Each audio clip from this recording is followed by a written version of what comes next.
Alhamdulillah Alladhi arsala rasulahu bil huda wa dinil haqq liyuzhirahu 'ala ad-din kullihi walau karihal musyrikun. Asyhadu an la ilaha illallah wahdahu la syarika lah wa asyhadu anna sayyidana Muhammadan 'abduhu wa rasuluh. Allahumma shalli wa sallim wa barik 'ala sayyidina Muhammad wa ala alihi wa sahbihi wa man tabi'ahum bi ihsan ila yaumiddin, amma ba'd. Fa ya ibadallah, ittaqullaha haqqa tuqatih wa la tamutunna illa wa antum muslimun.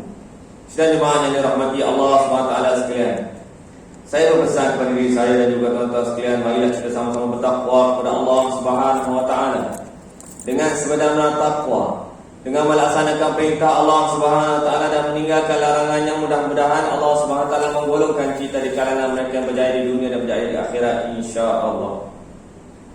Hadirin dan jemaah yang dirahmati Allah SWT sekalian, kita berada dalam bulan Jamadil Akhir ataupun Jamadil Tsani, bulan yang mana pada tahun ke-13 Hijrah telah berlakunya perkara yang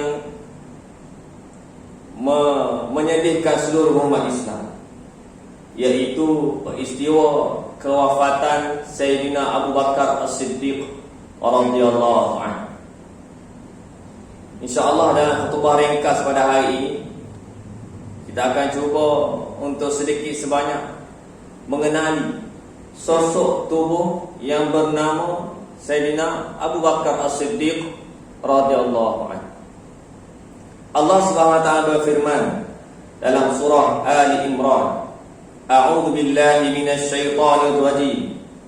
Wa ka'ayyin min nabiyyin qatala ma'ahu ribbiyuna katsir fama wahanu lima asabahum fi sabilillah wa ma dha'ufu wa mastakanu wallahu yuhibbus sabirin.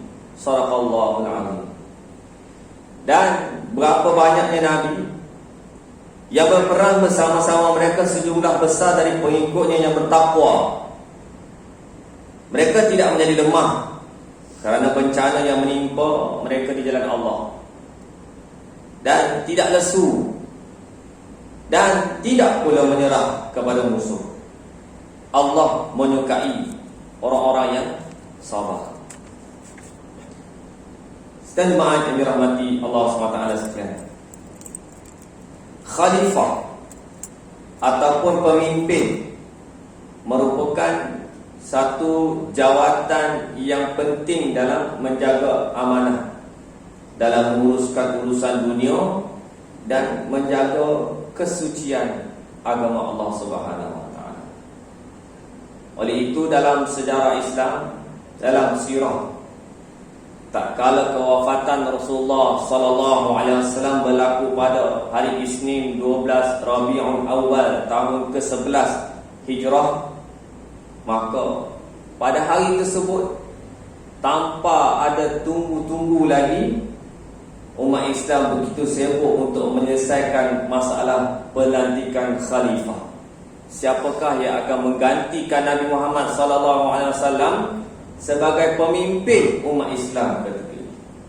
Kewafatan Nabi yang sakit tenat, kesan daripada memakan kambing yang dibubuh racun oleh seorang perempuan Yahudi di Khaybar, di mana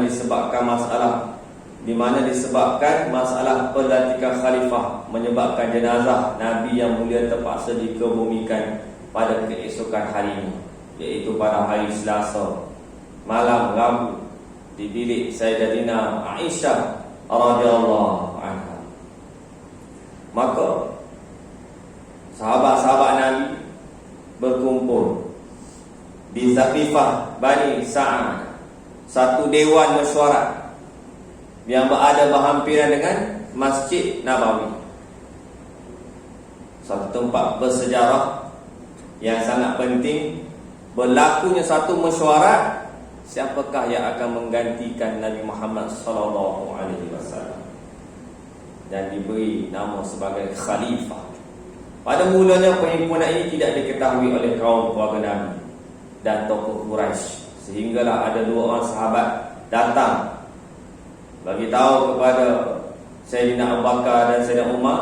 Lalu mereka bergegas ke sana dan mendapati keputusan pelantikan belum dibuat disebabkan timbulnya pertikaian di kalangan kaum Aus seramai 70 orang yang tidak bersetuju dengan pelantikan Sa'ad bin Ubadah radhiyallahu anhu daripada kaum Khazraj sebagai khalifah. Mereka mengaku Sa'ad ni orang yang layak untuk memikul amanah yang berat ini, memandangkan beliau adalah tokoh yang banyak berbakti kepada Rasulullah sallallahu alaihi wasallam, bijak dalam pengurusan, terkenal dan pernah ditugaskan untuk menjaga kota Madinah sewaktu rombongan ke Abwa. Malah beliau diriwayatkan orang yang layak dan terpilih dalam memimpin Madinah sekiranya Rasulullah SAW tidak berhijrah ke Madinah sebelum ini. Jadi pelbagai pandangan dilontarkan, bermesyuarat, memberikan pelbagai pandangan dan hujah. Di antara cadangannya agar pelantikan khalifah dipilih dari kalangan Ansar. Ansar ni orang yang duduk asal di Madinah, memandangkan mereka lah anak tempatan yang memberi perlindungan dan bantuan kepada Rasulullah sallallahu alaihi wasallam dan para muhajirin yang datang ke Mekah. Sedikit sebanyak kita kena tahulah istilah-istilah yang digunakan. Muhajirin siapa, Ansar siapa. Manakala Sayyidina Abu Bakar pula mencadangkan agar jawatan khalifah ini diberikan kepada orang Quraisy berdasarkan kepada sebuah hadis Rasulullah SAW bermaksud khalifah hendaklah dipilih dari kaum Quraisy, yakni Muhajirin.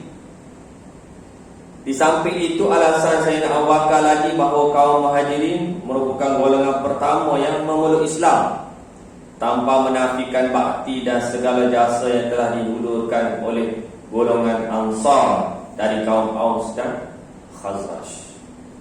Beliau menambah lagi bahawa jika jawatan itu diserahkan kepada Ansar, maka ia akan memberi kesan yang negatif kepada masyarakat Islam, kerana golongan Ansar ni terdiri daripada dua suku kaum yang terbesar dan mereka sebelum ini pernah berperang sesama sendiri antara kaum, dan untuk mengelakkan daripada berlakunya lagi peristiwa pertumpahan darah tersebut, maka Sayyidina Abu Bakar pun menolak cadangan dipilih daripada kalangan Ansar.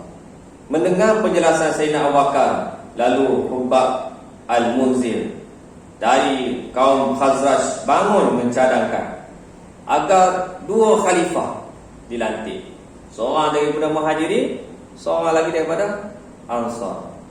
Sayyidina Umar menolak cadangan ini kerana dua orang ketua tidak boleh memimpin dan mentadbir sebuah negara di mana perselisihan faham antara keduanya sering berlaku yang membawa kepada keruntuhan negara. Sidang jemaah yang dirahmati Allah SWT sekalian, pertikaian menjadi bertambah hangat sehinggalah Sayyidina Abu Bakar tampil menenangkan keadaan dan menyejukkan perasaan Ansar dengan kata-katanya. Apa kata Sayyidina Umar? Kami adalah umara, iaitu ketua, dan kalian adalah wuzara, iaitu menteri pembantu. Kata-kata ini disokong oleh Sa'ad bin Ubadah, dan kemudian Sayyidina Abu Bakar mencadangkan Sayyidina Umar dan Abu Ubaidah Al-Jarrah sebagai calon untuk dilantik menjadi khalifah. Walau bagaimanapun, Sayyidina Umar dengan pantas mengangkat tangan Sayyidina Abu Bakar As-Siddiq radhiyallahu anhu dan membai'ahnya atau janji setia terhadap pelantikan Sayyidina Abu Bakar sebagai khalifah. Beliau telah berkata, "Demi Allah, aku lebih suka dibawa ke hadapan lalu ditebus leherku tanpa dosa daripada diangkat sebagai pemimpin satu kaum di mana terdapatnya Sayyidina Abu Bakar." Setelah mendengar kata-kata Sayyidina Umar itu, semua yang hadir terus membai'ah Sayyidina Abu Bakar sebagai khalifah tanpa pertikaian, termasuklah Sa'ad bin Ubadah. Sayyidina Ali sendiri telah memberi bai'ah untuk kali pertama kepada pelantikan Sayyidina Abu Bakar pada hari Selasa keesokannya, sebelum memberi bai'ah untuk kali kedua 6 bulan selepas itu. Di sini, sidang hadirin Jumaat yang dirahmati Allah SWT sekalian, kita dapat lihat bagaimana cermat, berhati-hatinya umat Islam dalam memilih khalifah, kerana ia bersangkut dengan akhirat, bukan sebagaimana dakwaan golongan sekularisme yang memisahkan antara politik dan agama, yang memisahkan antara pemerintahan dengan Islam. Pemisahan antara urusan dunia dan akhirat menyebabkan dunia huru-hara dan kezaliman bermaharajalela. Hadirin sekalian jemaah yang dirahmati Allah SWT sekalian,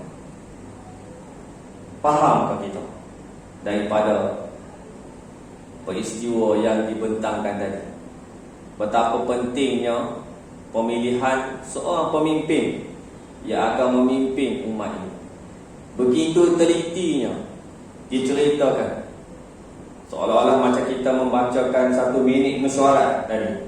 Mereka bermesyuarat, mereka buat minit, kita baca minit tu dalam khutbah pada hari ini. Bagaimana berlakunya pelantikan Sayyidina Umar Al-Khattab, Sayyidina Abu Bakar As-Siddiq radhiyallahu anhu sebagai khalifah yang pertama. Sayyidina Abu Bakar ni seorang yang hebat, memiliki kelayakan untuk menjadi khalifah. Rasulullah SAW sendiri sering memberikan kepercayaan kepada Sayyidina Abu Bakar, antaranya tentang persetujuan baginda terhadap pandangan beliau dalam menyelesaikan masalah tawanan perang Badar. Keduanya, Sayyidina Abu Bakar telah diberi kepercayaan dalam mengendalikan urusan haji ke Mekah pada tahun ke-10 Hijrah. Beliau juga berperanan sebagai seorang imam solat menggantikan baginda Nabi Muhammad SAW pada tahun ke-11 Hijrah, sewaktu baginda Nabi SAW uzur. Pernah suatu hari Sayyidina Umar menjadi imam apabila diminta kerana Sayyidina Abu Bakar tidak kelihatan, yang menyebabkan Rasulullah SAW yang sedang sakit, apabila terdengar bukan suara Sayyidina Umar, Sayyidina Abu Bakar menjadi imam, lalu baginda menyatakan tidak puas hati. Malah Nabi juga ada menyebut tentang kelebihan Sayyidina Abu Bakar, termasuk dalam khutbahnya yang terakhir. Sayyidina Abu Bakar As-Siddiq ketika mula-mula dilantik menjadi khalifah, lalu beliau menyampaikan ucapan. Dengar tuan-tuan, apakah ucapan Sayyidina Abu Bakar As-Siddiq ketika naik menjadi pemimpin khalifah umat Islam ketika itu? Dia kata, wahai umat manusia, sesungguhnya aku telah dilantik di kalangan kamu, sedangkan aku bukanlah orang yang terbaik. Maka jika aku melakukan kebaikan, maka bantulah aku. Tetapi sekiranya aku terpesong, maka betulkanlah aku. Benar itu adalah amanah, dan dusta itu adalah khianat. Orang yang lemah di kalangan kamu merupakan orang yang kuat di sisiku, sedangkan aku akan menunaikan kemahuannya serta memberikan haknya semula. Manakala orang-orang yang kuat di kalangan kamu merupakan orang yang lemah di sisiku, sehingga aku akan mengambil kembali hak yang telah dirampas. Oleh itu taatilah aku selagi mana aku mentaati Allah Ta'ala dan Rasulnya. Dan jika aku mengingkari Allah dan Rasulnya, maka janganlah kamu mentaati aku. Ucapan ini menyatakan kepada kita bahawa bagaimana pemimpin mestilah telus dan terikat dengan perundangan sebagaimana dikenakan terhadap rakyat jelata, bukannya pemimpin yang kebal daripada sebarang perundangan yang menyebabkan kezaliman berleluasa.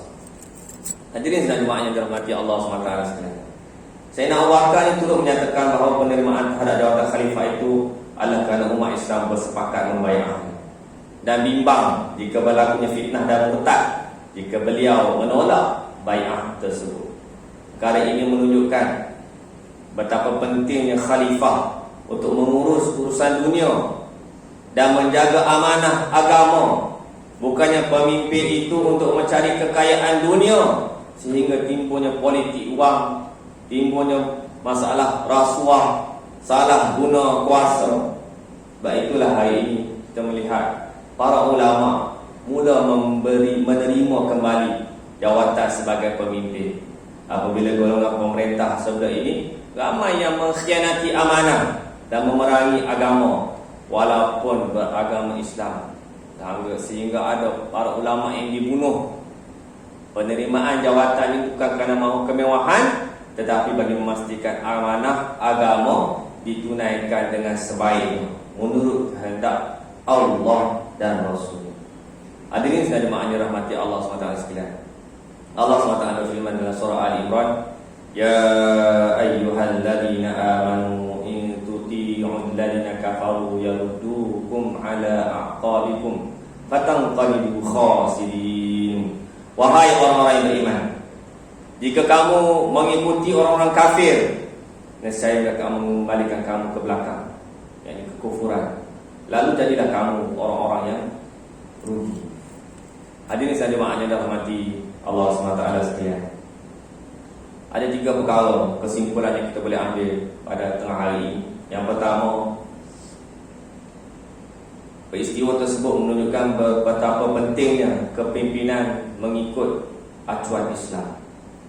Yang kedua, contohilah kepimpinan seumpama kepimpinan para khulafa'ur rasyidin seperti Sayyidina Abu Bakar As-Siddiq, Sayyidina Umar Al-Khattab radhiyallahu anhu, Sayyidina Utsman bin Affan radhiyallahu anhu, Sayyidina Ali bin Abi Thalib radhiyallahu anhum ajma'in.